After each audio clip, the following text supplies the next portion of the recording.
हाँ जी, अस्सलाम वालेकुम क्लास। उम्मीद है सब लोग खैरियत से होंगे। आज हमारा एक और लेक्चर है जो कि द वर्ल्ड एदाई सीट के हवाले से है और आज जो है हमारी रीडिंग विद एक्सप्लेनेशन जो है वो पार्ट 3 है। जैसे कि हम देख सकते हैं कि second year English chapter the world as I see it written by Albert Einstein है हमारा, सही है।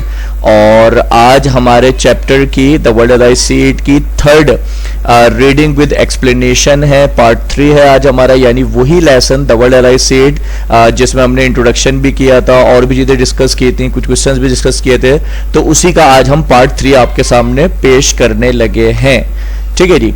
ये जो पहली स्लाइड आपके सामने नजर आ रही है अल्बर्ट आइंस्टाइन का इंट्रोडक्शन, ये मैं पहले भी आपको बता चुका हूं प्रीवियस क्लासेस के अंदर, वहां से आप रिव्यू कर सकते हैं। इसी तरीके से ये जो स्लाइड है जिसमें आर्टिकल के बारे में लिखा हुआ है, कुछ इंफॉर्मेशन है, ये भी हमने लास्ट क्लास में डिस्कस किया हुआ है, ये भी हम डिस्कस कर चुके हैं। और इसके बाद ये सबसे मेन स्लाइड है जो मैंने आपको हमेशा बताई है, ये पूरे चैप्टर का निचोड़ है। यानी अल्बर्ट आइंस्टाइन ने इस चैप्टर में कुछ सवालात किए हैं, वो सवालात आपके सामने नजर आ रहे हैं और इन सवालात के जवाबात अल्बर्ट आइंस्टाइन ने अपने लेसन में खुद ही किए हैं, यानी कि सेल्फ क्वेश्चंस किए गए और सेल्फ आंसर्स दिए गए। ठीक है जी। लास्ट क्लास में हमने इन क्वेश्चंस में से ये क्वेश्चन नंबर 1 जो है वो डिस्कस कर लिया था, जिसमें हमने ह्यूमन कह लें कि इंसान की जिंदगी का मकसद बयान किया था, जो कि अल्बर्ट आइंस्टाइन के मुताबिक था, जिसमें उसने कहा था कि इंसान को क्यों पैदा किया गया है। ठीक है ना। और इस तरीके से ये सेकंड हमारी स्लाइड थी, सेकंड क्वेश्चन भी था बेसिकली कि क्या फ्रीडम मिलनी चाहिए इंसान को, फ्रीडम मिलनी चाहिए तो क्यों मिलनी चाहिए, फ्रीडम होती क्या है, ये सारी बातें हमने लास्ट टाइम डिस्कस की थी यहां तक। ठीक है ना। आज हमारा जो टॉपिक है बेसिकली वो है थर्ड क्वेश्चन अल्बर्ट आइंस्टाइन का, रीडिंग विद एक्सप्लेनेशन पार्ट 3 भी है। और आज हम आपको अल्बर्ट आइंस्टाइन का पूछा गया तीसरा सवाल जो उसने किया था वो आज हम आपको बताएंगे। जैसा कि देख सकते हैं आप स्क्रीन के ऊपर कि डू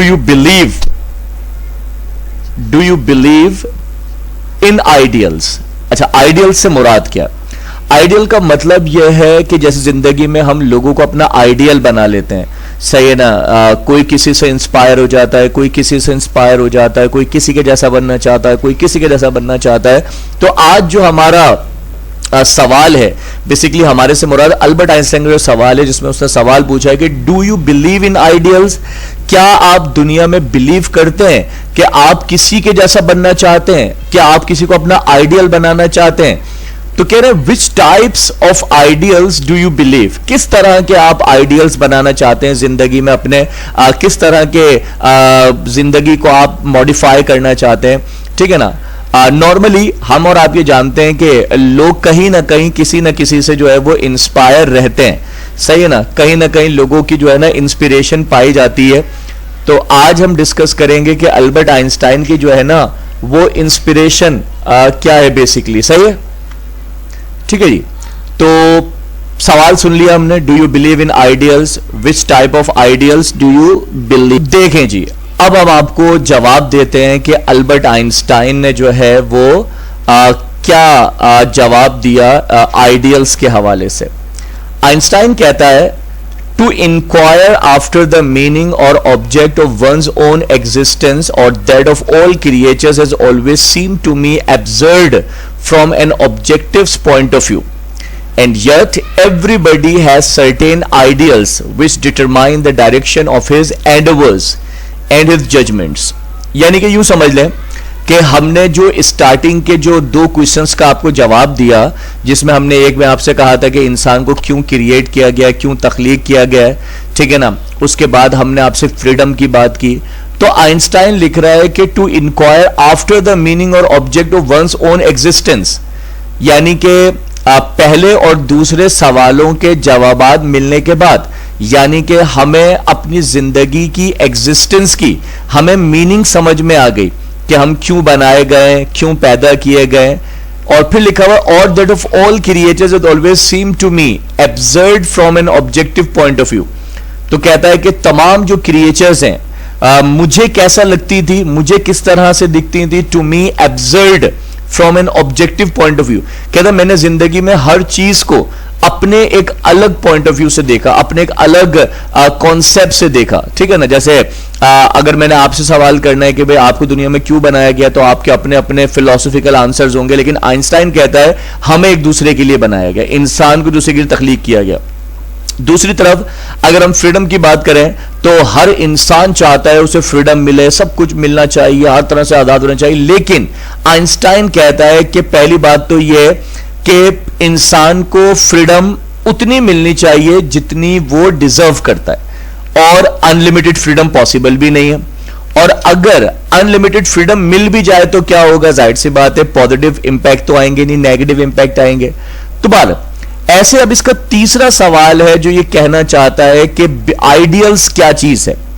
तो आइंस्टाइन कहता है yet everybody has certain ideals. हर इंसान की जिंदगी में कोई ना कोई आइडियल होता है, किसी ना किसी से वो इंस्पायर हुआ होता है, विच determine the direction of his endeavours.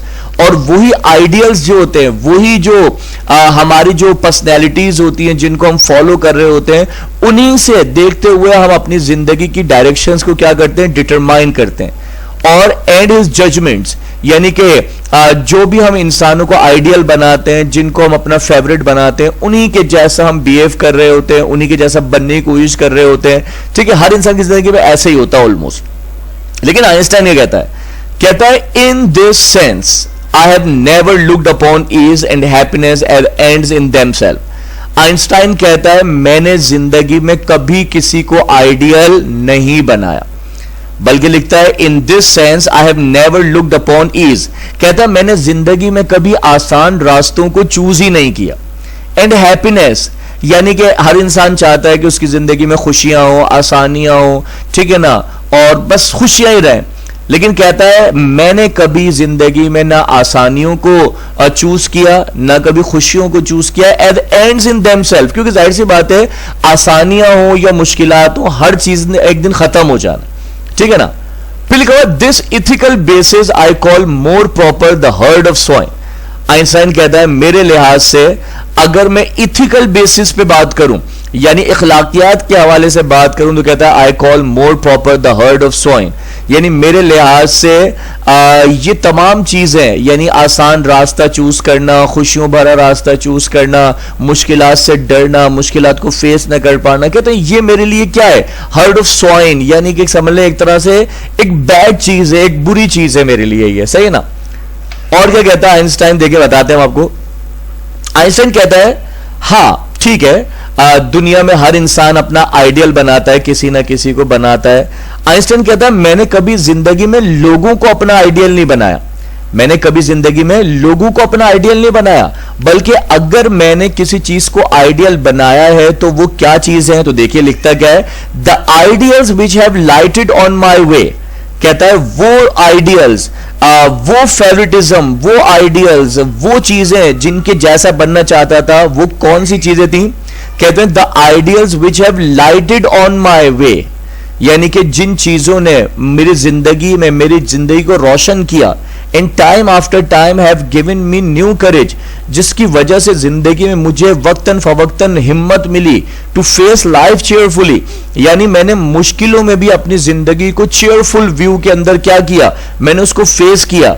तो कहता है मेरे लिहाज से मेरा आइडियल कोई इंसान नहीं है, बल्कि मेरा आइडियल क्या है, कहता है हैव बीन ट्रुथ, यानी अगर जिंदगी में मैं किसी चीज को आइडियल बनाता हूं या जिसको कह ले मैं इंस्पायर हूं जिस चीज से, वो क्या है, वो है ट्रुथ, यानी मैं इंस्पायर हूं तो सच्चाई से इंस्पायर हूं, गुडनेस, मैं भलाई से इंस्पायर हूं, एंड ब्यूटी, खूबसूरती से इंस्पायर हूं। अच्छा, खूबसूरती से मुराद कोई दुनियावी खूबसूरती नहीं है, बल्कि नेचुरल खूबसूरती, यानी अल्लाह ताला की बनाई हुई चीजों को देखकर, वो उनकी खूबसूरतियों को देखकर जो है ना, वो कहता है कि ये चीजें मेरी आइडियल्स हैं।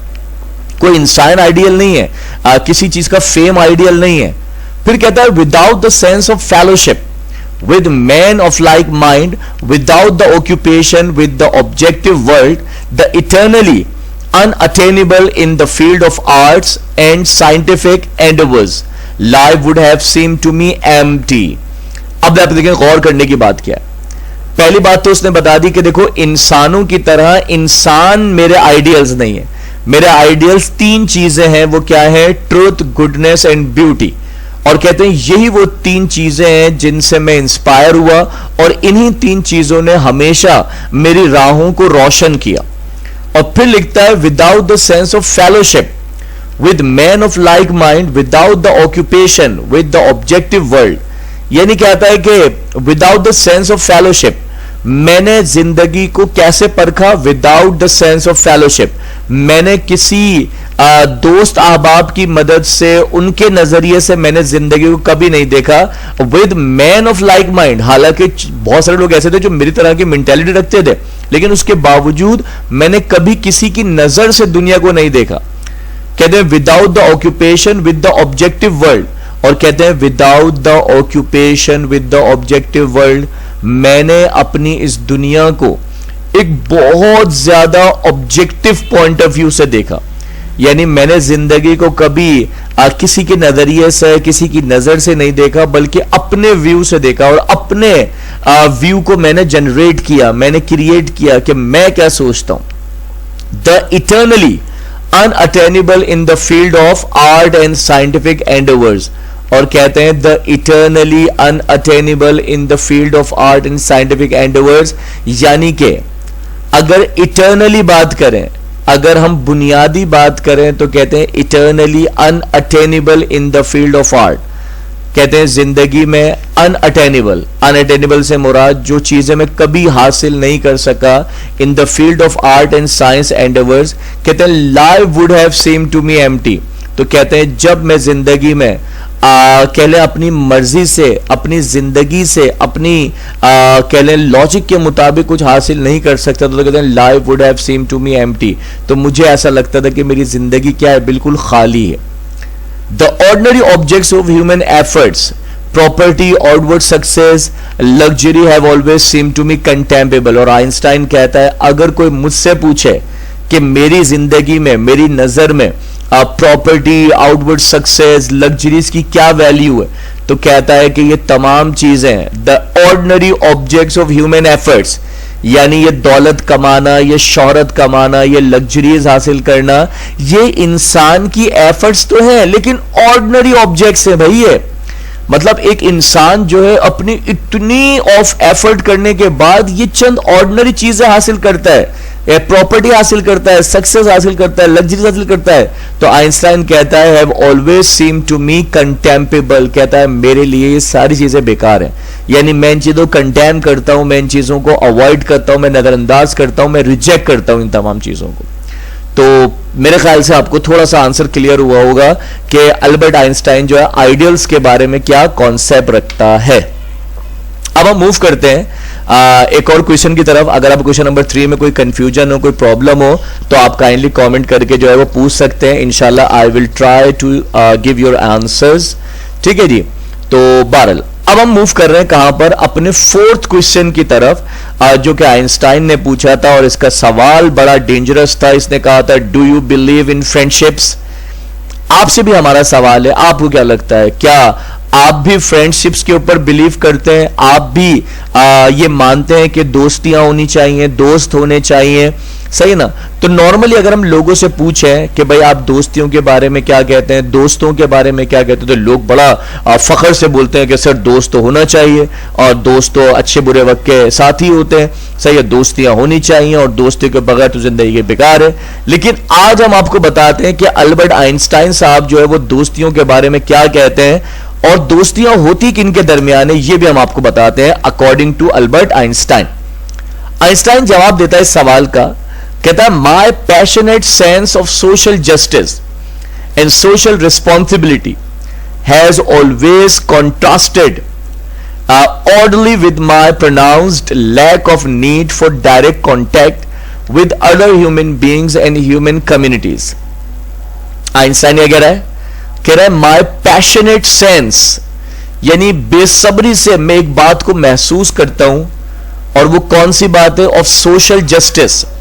सोशल का मतलब मुआशी जो इंसाफ है, सोशल रिस्पॉन्सिबिलिटी और मुआशी या मुआशरती जो हमारी जिम्मेदारियां हैं, has always contrasted oddly with my pronounced lack of need for direct contact with other human beings and human communities.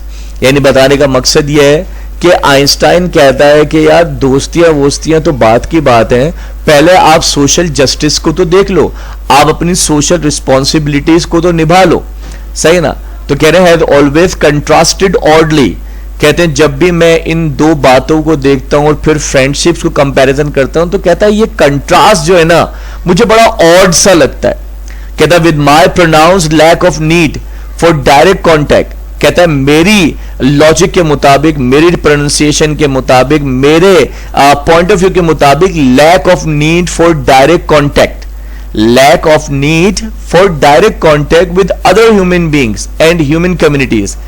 यानी असल में जब लैक ऑफ नीड होती है, लैक का मतलब कमी, for direct contact with other human beings, यानी हम जब भी कभी जरा से परेशान होते हैं, मुश्किल में होते हैं, तो हम दूसरे लोगों से कांटेक्ट करने की कोशिश करते हैं, being human being and human communities, और जो दूसरे माशरे के लोग होते हैं हम उनसे ताल्लुक बढ़ाते हैं, अपनी प्रॉब्लम शेयर करते हैं, मसाइल की बात करते हैं। लेकिन आइंस्टाइन कहता है I am truly a lone traveller.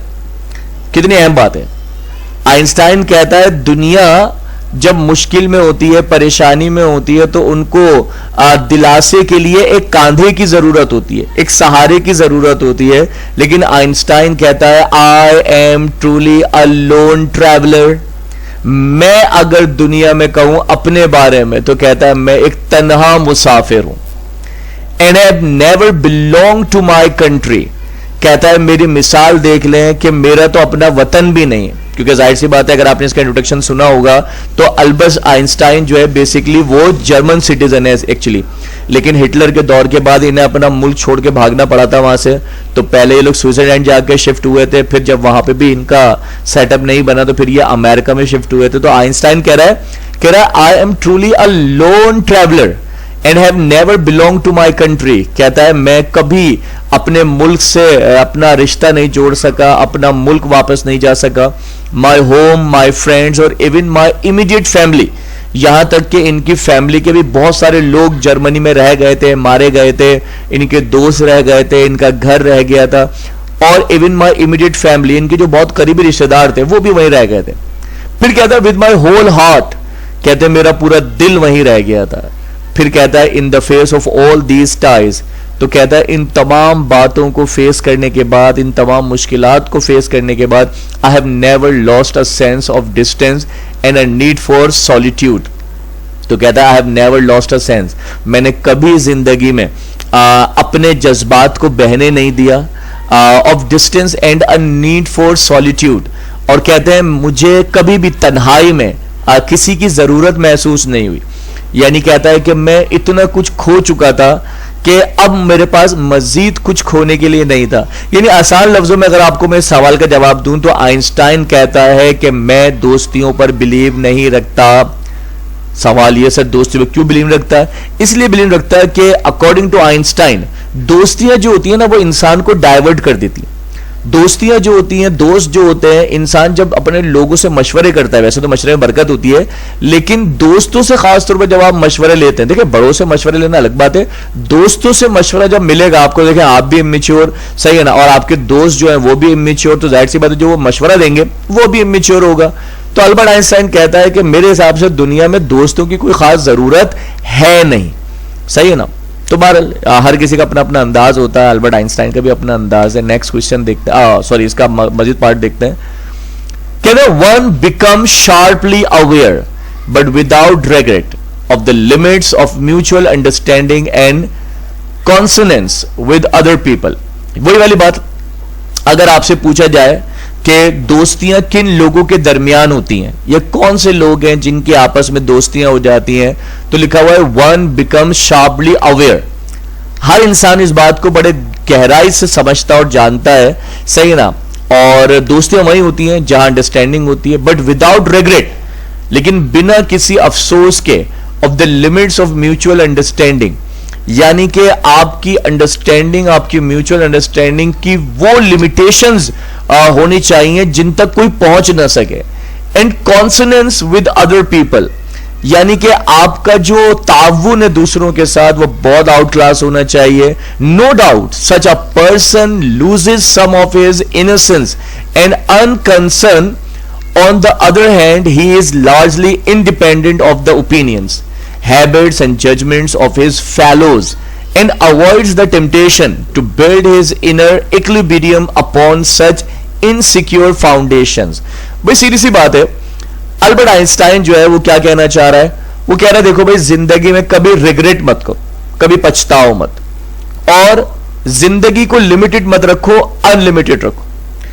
Plus mutual understanding और कॉन्सेंस जो है वो दूसरों के साथ होनी चाहिए, क्योंकि आप ही जानते हैं दोस्तियां होती ही वहां पर हैं जहां म्यूचुअल अंडरस्टैंडिंग होती है और कॉन्सोनेंस होता है, यानी दूसरे के साथ एक रिश्ता होता है, एक जो है ना कह लें कि ताउन होता है। No doubt such a person loses some of his innocence. कोई शक नहीं है इसमें कि जब कोई इंसान अपनी मासूमियत खो देता है ना, अपना कह लें एंड अनकंसर्न, और फिर वो बिल्कुल बेबाक हो जाता है, कुछ खोने के लिए रहता ही नहीं है, किसी से कंसर्न ही नहीं रहता। ऑन द अदर हैंड, मजीद अगर समझना चाहे तो यूं कह सकते हैं कि he is largely independent of the opinions, यानी कि he is largely independent of the opinions. यानी जब इंसान अलोन होता है ना, तो फिर वो क्या करता है, वो अपनी राय जो है ना, उसकी जो राय होती है, जो ओपिनियंस होती हैं, वो डिपेंड नहीं करती किसी के ऊपर, बल्कि वो इंडिपेंडेंट हो जाता है। यानी उसे पता होता है कि यार मैंने जो फैसला करना है खुद करना है, अच्छा करना है बुरा करना है वो मैंने खुद करना है। और फिर कहा जा रहा है कि इंडिपेंडेंस आपकी ओपिनियन हो जाती है, आपकी हैबिट्स हो जाती हैं, आपके जजमेंट्स हो जाते हैं of his fellows and avoids the temptation to build his inner equilibrium upon such insecure foundation. जाहिर सी बात है, जब आप किसी से मशवरा लेते हैं और आप उसके मशवरे पर अमल कर लेते हैं तो कभी कभी ऐसा होता है मशवरे गलत साबित हो जाते हैं, तो फिर उन मशवरों के गलत साबित होने के बाद जाहिर सी बात है इंसान को पछताना पड़ता है। लेकिन अगर आप जो है अपनी ओपिनियंस को इंडिपेंडेंट रखते हैं, किसी पे डिपेंड नहीं कराते, अपनी आदतें, अपने जज्बात, अपने एहसासात, अपनी जजमेंट्स जो है वो आप अपने पास ही रखते हैं, अपनी मर्जी से फैसला करते हैं, सही ना, दूसरों को से राय नहीं लेते फालतू, दूसरों की बातों पर अमल नहीं करते, अवॉइड करते हैं दूसरों की temptation to build inner equilibrium upon such insecure foundation. तो इससे फायदा क्या होता है कि जब आप कहते हैं ना कि सुनो सबकी पर करो अपनी, तो सुनो सबके मन की और करो अपने मन की। तो इसमें भी लॉजिक क्या है कि of his fellows and avoid the temptation to build his inner equilibrium upon such insecure foundation. जब आप दूसरों पर डिपेंड नहीं करेंगे, दूसरों की बातों पर फोकस नहीं करेंगे, दूसरों की मर्जी के मुताबिक नहीं चलेंगे, तो जाहिर सी बात है फिर आपका जो अपना इनर जो कैफियत है, जो आपका अपना तवाजुन है, वो क्या रहेगा, वो बेहतरीन रहेगा, और आपका जो कह लें जो फाउंडेशन है वो इनसिक्योर होने से बच जाएगी। फाउंडेशन से मुराद आपके अपने जो भी डिसीजंस होंगे अब वो इनसिक्योर नहीं रहेंगे बल्कि सिक्योर है, क्योंकि आपको पता होगा यार जो भी करा है वो मैंने खुद करा, अच्छा करा है, बुरा करा है, सही करा है, गलत करा है। ठीक है जी, आगे मूव करते हैं। अब एक और सवाल है अल्बर्ट आइंस्टाइन का, और ये सवाल बड़ा कह लें कि लॉजिकल है कि व्हाट आर पॉलिटिकल आइडियल्स। यानी पॉलिटिकल आइडियल्स यानी होता है ना, एक तो हमारे सोशल आइडियल्स होते हैं, जो सोशल हीरोज होते हैं हमारे, जिनके जैसे हम बनना चाहते हैं, जिनके जैसा हम एक्ट करना चाहते हैं, जिनको हम फॉलो करते हैं, और एक हमारा आइडियल होता है पॉलिटिकल आइडियल, यानी सियासी तौर पर हम दुनिया में किस हाल में रहना चाहते हैं। और लिखा हुआ भी देखें, on which political idea do you believe. यानी अगर आपसे पूछा जाए एक सिटीजन के नाते कि आप दुनिया में कौन सा पॉलिटिकल आइडियल, कौन सा पॉलिटिकल सिस्टम जो है वो आप बिलीव करते हैं, तो आपका क्या रिप्लाई आंसर होगा। तो आइंस्टाइन ने हमें दो ऑप्शन रख दिए। उसने कहा कि do you believe in democracy और डिक्टेटरशिप। आपको क्या लगता है कि डेमोक्रेसी होनी चाहिए या डिक्टेटरशिप होनी चाहिए? तो डेमोक्रेसी से मुराद क्या है? जमहूरियत, जैसे माशाल्लाह हमारे यहाँ है। डिक्टेटरशिप से मुराद क्या होता है? आमरियत जिसे कहते हैं हम लोग, जिसमें आर्मी माशाल्लाह लग जाता है, सही है, वो डिक्टेटरशिप कहलाती है। तो आइंस्टाइन ने सवाल किया है कि what are your political ideals, आप किस पॉलिटिकल सिस्टम को जो है वो प्रीफर करते हैं? डेमोक्रेसी को प्रीफर करते हैं, डिक्टेटरशिप को प्रीफर करते हैं? डेमोक्रेसी को करते हैं तो डेमोक्रेसी कैसी होनी चाहिए, डिक्टेटरशिप को करते हैं तो वो कैसी होनी चाहिए? तो आइंस्टाइन का व्यू क्या है? आइंस्टाइन भी एक बहुत पॉजिटिव इंसान था, तो यकीनन उसका भी आइडियल क्या था? उसका भी आइडियल डेमोक्रेसी था, लेकिन उसने फिर सिर्फ डेमोक्रेसी पर ही बिलीव नहीं किया। उसने भी यही कहा, उसने बोला भाई अगर डेमोक्रेसी सही से चल रही है, सही से प्रैक्टिस की जा रही है, लोगों को उनके राइट्स दिए जा रहे हैं, सब कुछ पॉजिटिव हो रहा है तो बहुत अच्छी बात है। लेकिन उसने कहा कि अगर डेमोक्रेसी को सही से इस्तेमाल नहीं किया जा रहा, तो उसने भी यही कहा कि dictatorship is the best solution. ठीक है जी। तो अब हम पढ़ते हैं यहां पे ये आंसर में क्या लिखते हैं। अल्बर्ट आइंस्टाइन कहता है my political ideal is democracy. अगर कोई मुझसे पूछे कि मैं सियासत में क्या चाहता हूं, कैसा सिस्टम चाहता हूं, तो कहता है मेरे लिहाज से डेमोक्रेसी से बेहतरीन कोई सिस्टम नहीं। Let every man be respected as an individual. हर इंसान को जो है वो रिस्पेक्ट मिलनी चाहिए। नो मैन आइडियलाइज, कोई फेवरेटिज्म नहीं होना चाहिए, कोई कह लें कि चाचा मामा ताया नहीं होने चाहिए, अपना अपना वाली सीन नहीं होना चाहिए, बल्कि हर इंसान को इक्वल राइट्स मिलने चाहिए, इक्वल रिस्पेक्ट मिलनी चाहिए, चाहे वो कोई हाई कैलिबर का बंदा हो, चाहे वो कोई लो कैलिबर का बंदा हो। फिर आइंस्टाइन कहता है it is an irony of fate that I myself have been the recipient of excessive admiration। अब जाहिर सी बात है, अगर हम बात करें कि भाई सबको इक्वल रिस्पेक्ट मिलनी चाहिए, तो फिर इंसानी दिमाग में ये सवाल ही पैदा होता है कि सर आइंस्टाइन को तो सबसे ज्यादा इज्जत मिलती है। अगर मिसाल के तौर पर कोई बहुत बड़ी सी पार्टी चल रही है और उसके अंदर आइंस्टाइन आ जाता है, सही ना, तो जाहिर सी बात है पार्टी के जो मेहमान खुसूसी हैं वो तो साइड में हो जाएंगे, और उस टाइम मेहमान खुसूसी कौन बन जाएगा? वो अल्बर्ट आइंस्टाइन बन जाएगा, क्योंकि बहुत बड़ी सेलिब्रिटी है। तो आइंस्टाइन ने इस बात का जवाब किस तरह दिया? उसने कहा भाई it is an irony of fate, भाई ये तो नसीब की बात है। That I myself have been the recipient of excessive admiration, कि मुझे जिंदगी में क्या मिल रही है? रेसिपिएंट ऑफ एक्सेसिव एडमिरेशन, यानी कि मुझे जिंदगी में ज्यादा इज्जत मिल रही है। And reverence from my fellow being, यानी मेरे लोगों की तरफ से मुझे इज्जत और रुतबा ज्यादा दिया जा रहा है, थ्रू नो फॉल्ट। लेकिन आइंस्टाइन कहता है कि इसमें मेरा कोई कसूर नहीं है, क्योंकि जाहिर सी बात है अगर बात की जाए वही बात डेमोक्रेसी वाली कि let every man be respected as an individual, हर इंसान को इज्जत मिलनी चाहिए, कोई आइडियलाइज नहीं होना चाहिए। लेकिन आप देखें अल्बर्ट आइंस्टाइन को तो बहुत सारे लोग आइडियलाइज बनाते हैं अपना, ठीक है ना। तो वो कह रहा है भाई अगर कोई ऐसा कर रहा है, मुझे एक्स्ट्रा रिस्पेक्ट दे रहा है, सही ना, तो ये तो क्या है? ये तो आयरनी ऑफ फेट है ना, ये तो किस्मत की बात है, नसीब की बात है कि लोग मुझे इज्जत दे रहे हैं। तो कह रहे थ्रू नो फॉल्ट, कहते हैं कि इसमें कोई मेरा कसूर नहीं है, नो मेरिट। और मैं इस बात से भी एग्री करता हूं कि ये मेरिट भी नहीं है, क्योंकि मेरिट की बुनियाद पर तो हर इंसान को इक्वली ट्रीट होना चाहिए। ऑफ माई ओन, यानी वो अपने आप को भी ये कह रहा है कि मैं मानता हूं कि ये मेरिट नहीं है। फिर लिखा हुआ the cause of this may well be the desire. अच्छा, अब मसला क्या है? The cause of this may well be the desire unattainable for many. अगर देखा जाए, लफ्जी तौर पर देखा जाए, तो दुनिया में बहुत सारे लोग ऐसे हैं जिनकी ये ख्वाहिश है कि उनको बहुत कुछ मिले, है ना, उनको इज्जत मिले, उनको रुतबा मिले, सही ना। लेकिन होता क्या है? Unattainable for many. लेकिन दुनिया में हर इंसान इस इज्जत और शोहरत को हासिल नहीं कर पाता। तो कह रहे to understand the few ideas to which I have with my feeble powers attend through ceaseless struggle.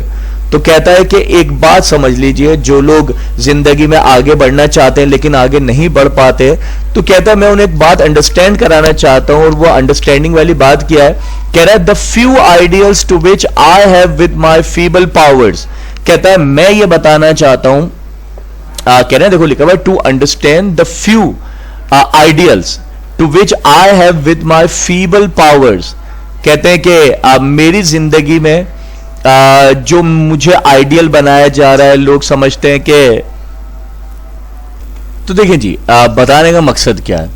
बताने का मकसद यह है कि आइंस्टाइन ने अपनी बातों को खुद जवाब दे दिया कि यकीनन ये बात सच है कि हर इंसान जिंदगी में डिजायर रखता है कि वो आला से आला मुकाम हासिल करे। लेकिन आइंस्टाइन कह रहा है कि यार अनअटेनेबल फॉर मैनी, बहुत सारे लोगों के लिए सब हासिल करना मुमकिन नहीं होता।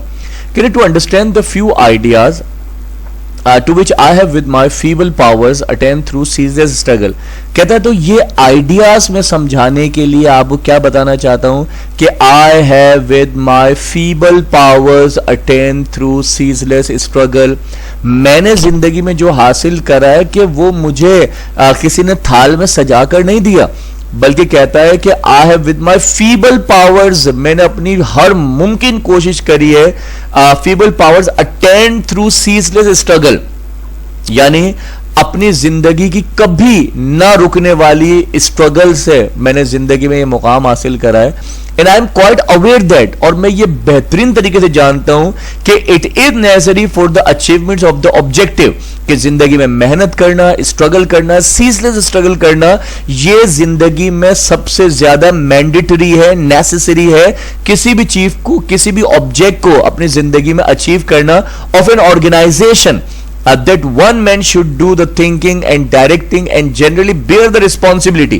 कह रहे अगर आप किसी ऑर्गेनाइजेशन में भी हैं, किसी मुआशरे, किसी भी तबके में आप, तो कह रहे अगर जिंदगी में अचीवमेंट हासिल करना चाहते हैं तो स्ट्रगल चाहिए। और कोई भी इंसान, देखो लिखा हुआ भी है, ये लिखा हुआ देखें, that one man should do the thinking and directing and generally bear the responsibility। एक जो किसी ऑर्गेनाइजेशन का सरबराह होता है, सही है ना, वो लोगों को डायरेक्शन भी दे रहा होता है, सोच विचार भी कर रहा होता है, और जनरली बेयर द रिस्पॉन्सिबिलिटी, आम तौर पर वो क्या कर रहा होता है, वो अपनी जिम्मेदारी को समझ रहा होता है और उस जिम्मेदारी को निभा रहा होता है। तो आइंस्टाइन के कहने का मकसद ये है कि देखिए जिंदगी में अगर आप कुछ हासिल करना चाहते हैं या कोई भी मुकाम हासिल करना चाहते हैं तो उसमें आपको रिस्पॉन्सिबिलिटी को जो है ना वो समझना पड़ेगा। They must be able to choose their leader। बिल्कुल इसी तरह हर इंसान को जिंदगी में क्या करना चाहिए, अपना सही लीडर चूज करना चाहिए। सही लीडर से मुराद एक ऐसा लीडर जो वाकई में आपको या आपकी जनरेशन को या आपके मुआशरे को लीड कर सके। देखें ये सारी बातें घूम फिर कर कहां आ रही हैं, डेमोक्रेसी पर आ रही हैं, क्योंकि डेमोक्रेसी वाकई में वो चीज है जिसमें हर इंसान को इक्वली क्या किया जाता है, ट्रीट किया जाना चाहिए। आइंस्टाइन कहता है कि भाई मेरे नजरिए के मुताबिक डेमोक्रेसी का मतलब ही यही है कि every man be respected as an individual and no man idealise. किसी को भी आप फेवरेट ना बनाए, हर इंसान को इक्वल ट्रीट करें। तो अब ये जो बीच में इतनी सारी बातें आ गई, ये क्यों आ गई? आइंस्टाइन ने लगे हाथ अपना भी जवाब दे दिया कि भाई लोगों ने मुझे अपना आइडियल बनाया हुआ है, लेकिन ये मेरा कसूर नहीं है, ये तो बस कह लें कि किस्मत की बात है, अल्लाह की देन है, ठीक है ना, कि मुझे इतनी इज्जत मिल रही है मुआशरे के अंदर, कह रहा मेरा कसूर नहीं, और मैं इस बात को भी मानता हूं कि ये मेरिट भी नहीं। और फिर आगे लिखता है, कहता भाई हर इंसान जिंदगी में मेरे जैसा बनना चाहता है, सही ना, लेकिन बन नहीं पाता है। तो उसकी वजह क्या है? उसकी वजह यह है कि भाई मैंने जो हासिल करा है जिंदगी में वो स्ट्रगल से हासिल करा। आप भी स्ट्रगल करें जिंदगी में, हो सकता है आप जो है वो आइंस्टाइन से भी आगे चले जाएं, आइंस्टाइन से भी ज्यादा नाम कमा लें, ठीक है ना। और फिर वो वही बता रहा है कि भाई कोई भी इंसान जो किसी ऑर्गेनाइजेशन को रन कर रहा है वो इस बात को अच्छे तरीके से समझ सकता है, सही ना, कि जब वो एक ऑर्गेनाइजेशन का हिस्सा होता है, जब उसके पास एक रिस्पॉन्सिबिलिटी होती है, तो वो सही डायरेक्शंस देता है, लोगों को सोचता भी है, समझता भी है, डायरेक्ट भी करता है। और फिर कहा जा रहा है कि जब हम किसी ऑर्गेनाइजेशन में किसी को एक बेहतरीन ओहदे पर फाइज करते हैं तो उसकी वजह क्या होती है? हम एक बेहतरीन लीडर चूज करते हैं। देखो हर इंसान के अंदर लीडिंग पावर नहीं होती, हर इंसान के अंदर लीडिंग कैपेबिलिटी नहीं होती।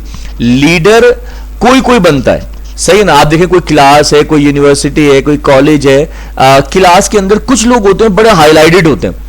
तो हाईलाइट क्यों होते हैं? क्योंकि उनके अंदर वो कैपेबिलिटीज मौजूद होती हैं कि वो अपनी क्लास के अंदर, अपने यूनिवर्सिटी के अंदर, कहीं पर भी दुनिया किसी भी फील्ड के अंदर कुछ लोग ऐसे होते हैं जो सबसे आगे आगे रहते हैं, तो उनके अंदर आगे बढ़ने की, आगे रहने की उनके अंदर जो है वो क्या होती है, कैपेबिलिटी होती है।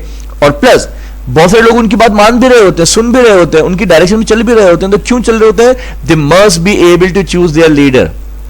आप में काबिलियत होनी चाहिए कि आप ये महसूस कर सकें कि हमारे लिए कौन सा लीडर सही है, जो हमें सही से लीड कर सकता है। फिर लिखा हुआ N autocratic system of caution in my opinion. वो कहते हैं भाई अगर मैं बात करूं ऑटोक्रेटिक सिस्टम के हवाले से, ये जो मुआशरती और मुआशी निजाम है इनके हवाले से बात करूं, तो कहता है in my opinion soon generates forces always for force always attracts men of low morality, and I believe it to be an invariable rule that tyrants of genius are succeeded by scoundrels. बड़ी अहम बात की है, और ये दुनिया में हर जगह देखी जाती है कि चाहे आर्मी हो, चाहे पुलिस हो, चाहे कोई भी फोर्स हो, कोई भी कानून नाफिज करने वाले इदारे हो, उनकी लिए जो सिस्टम होता है वो अमीरों के लिए अलग होता है, गरीब के लिए अलग होता है.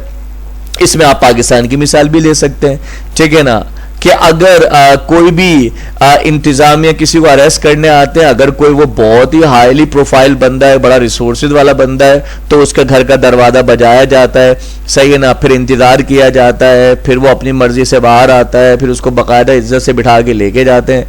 लेकिन अगर कोई गरीब बंदा हो तो दरवाजा बजाते नहीं है, दरवाजा तोड़ दिया जाता है, सही है ना, बुलाते नहीं है, बल्कि गिरबान पकड़ के बाहर घसीटते हुए ले आते हैं और ठुड्डे मारते हुए जो है वो लेके चले जाते हैं. तो सेंस वही है. आइंस्टाइन इस बात की मुखालफत करता है. आइंस्टाइन कहता है for force always attracts man of low morality. Force always attracts man of low morality, यानी कि आप देखें जितनी भी ताकतें हैं, जितनी भी फोर्सेस होती हैं, सही है ना, वो गरीबों को, लो मोरालिटी के लोगों को वो ज्यादा अट्रैक्ट करते हैं, डरते हैं लोग उनसे ना. And I believe it to be an invariable rule. और आइंस्टाइन कहता है कि I believe it to be an invariable rule. तो कहता है मैं ये मानता हूं कि ये रूल क्या होना चाहिए, चेंज होना चाहिए. वेरिएबल का मतलब क्या होता है, वेरिएशन आना. तो कह रहा है मेरे हिसाब से दुनिया का रूल कैसा होना चाहिए, इनवेरिएबल, यानी रूल्स फॉर एवरीवन होना चाहिए. अगर आप एक गरीब को गिरेबान से पकड़ के लेके जा रहे हैं तो आप एक अमीर को भी गिरेबान से पकड़ के लेके जाएं. अगर आप एक कमजोर को गिरेबान से पकड़ के लेके जा रहे हैं तो आप एक ताकतवर को भी गिरेबान से पकड़ के लेके जाएं. That tyrants of genius are succeeded by scoundrels. तो कहा जा रहा है कि फिर अगर सिस्टम ऐसा हो जाए, इनवेरिएबल हो जाए, यानी रूल्स फॉर एवरीवन हो जाए, कानून सबके लिए बराबर हो जाए, तो कह रहे हैं फिर दुनिया के जो जीनियस होंगे वो कामयाब हो जाएंगे, पावरफुल हो जाएंगे एज कंपेयर स्काउंड्रल्स, गुंडों के, दहशतगर्दों के मुकाबले में एक आम इंसान जो है वो क्या हो जाएगा, वो पावरफुल हो जाएगा. ये है डेमोक्रेसी, आइंस्टाइन जो बताना चाह रहा है. फिर लिखते हैं for this reason I have always been passionately oppose to systems such as we see in Italy and Russia today. Einstein कहता है यही सब कुछ देखते हुए I have always been passionately oppose to systems. कहता है मैं बड़ी बेसब्री से कह लें मैं मुखालफत करता हूं दो सिस्टम्स की जो हम देख रहे हैं इटली में और रशिया में आज भी. The thing that has brought discredit upon the form of democracy and it exists in Europe today is not to be laid to the door of the democratic principle as such, but to the lack of stability of governments and to the impersonal character of the electoral system. यानी कि देखें जाहिर सी बात है Albert Einstein है, America में रहते थे, तो रशिया की हिमायत तो करेंगे नहीं, लेकिन ऑफिशियली भी देखा जाए तो वाकई में रशिया के अंदर आज भी बड़े मामलात खराब है. देखें मुल्क बड़ा होना मैटर नहीं होता, उस बड़े मुल्क को बेहतरीन तरीके से मैनेज करना मैटर होता है. लेकिन आप जानते हैं रशिया इतना बड़ा मुल्क है तो वहां पर क्राइम भी उसी लिहाज से ज्यादा है, ठीक है ना.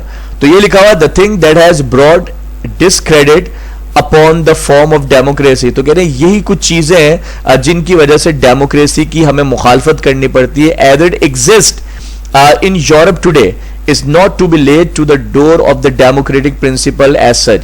तो कह रहे हैं आज भी यूरोप में भी जो सिस्टम चलाया जा रहा है, कह रहे हैं वो भी सही मानों में डेमोक्रेटिक प्रिंसिपल्स पर नहीं चल रहा, क्योंकि डेमोक्रेसी तो ये कहती है कि रूल्स फॉर एवरीवन, सही ना, कानून सबके लिए बराबर होना चाहिए, कानून सबके लिए एक होना चाहिए, but to the lack of stability of governments and to the impersonal character of the electoral system. और होता क्या है अनफॉर्चुनेटली जो सियासी लोग होते हैं, जो इलेक्टोरल सिस्टम के हिस्से में होते हैं, सही है ना, और वो लोग जब सही गवर्नमेंट नहीं चलाते तो फिर गवर्नमेंट्स के अंदर क्या हो जाता है, लैक ऑफ स्टेबिलिटी हो जाता है, यानी कि स्टेबिलिटी नहीं रह पाती, सही है ना, स्टेबल गवर्नमेंट्स नहीं होती. पाकिस्तान का हाल भी तकरीबन ऐसा ही है, ठीक है ना, क्योंकि जाहिर सी बात है जो गवर्नमेंट चला रहे हैं उनको चलाना नहीं आती है, जिन्हें चलाना आती है तो वो डेमोक्रेसी सही नहीं लेके चलते, करप्शन बहुत हाई लेवल की है, ठीक है ना. तो बहरहाल ये सारी बातें बताने का मकसद ये है कि जो सारा मामला आगे रुकता है वो कहां पर रुकता है, इलेक्टोरल सिस्टम पे आगे रुकता है, ठीक है ना. तो कहा जा रहा है कि इलेक्टोरल सिस्टम सही हो जाए हमारा, सही ना, जो कि शायद नहीं हो सकता, लेकिन अगर हो जाए, जैसे फर्स्ट लिखा हुआ है, I believe that in this respect the United states of America have found the right way. वाकई में अमेरिका आप देखें कितना बड़ा मुल्क है और वहां पर सदारती निजाम है। सदारती निजाम का मुराद 1 यूनिट, 1 यूनिट का मतलब एक बंदे के पास सारे इख्तियारात हैं। हमारे पास क्या है भाई सीन, हमारे पास वजीर आजम भी हैं, सदर भी हैं, मुशीर भी हैं और 10 मिनिस्टर्स हैं, कैबिनेट्स हैं, पता नहीं क्या क्या है। लेकिन आप अमेरिका की मिसाल ले लें, वहां पर प्रेसिडेंट सिस्टम है, वहां कोई वो नहीं है, कह लें कि असेंबलीज नहीं है, कोई कुछ नहीं है, अकेला एक प्रेसिडेंट है, सही है ना। और पाकिस्तान के मुकाबले वहां पर देखा जाए तो 2 सियासी पार्टियां हैं, सही ना, एक कह लें कि एक गवर्नमेंट में रहती है और एक ऑपोजिशन में रहती है, ठीक है ना। और बेहतरीन उनका सिस्टम है, सही है ना। वहां पर अगर कोई हार जाता है तो अपनी हार को एक्सेप्ट करता है, कोई जीत जाता है तो हारने वाला उसको मुबारकबाद देता है। हमारे यहाँ क्या होता है, कोई हार जाता है तो वो उसको लानत मलामत करता है, सही ना, वो बोलता धांधली हुई है, ड्रामेबाजी।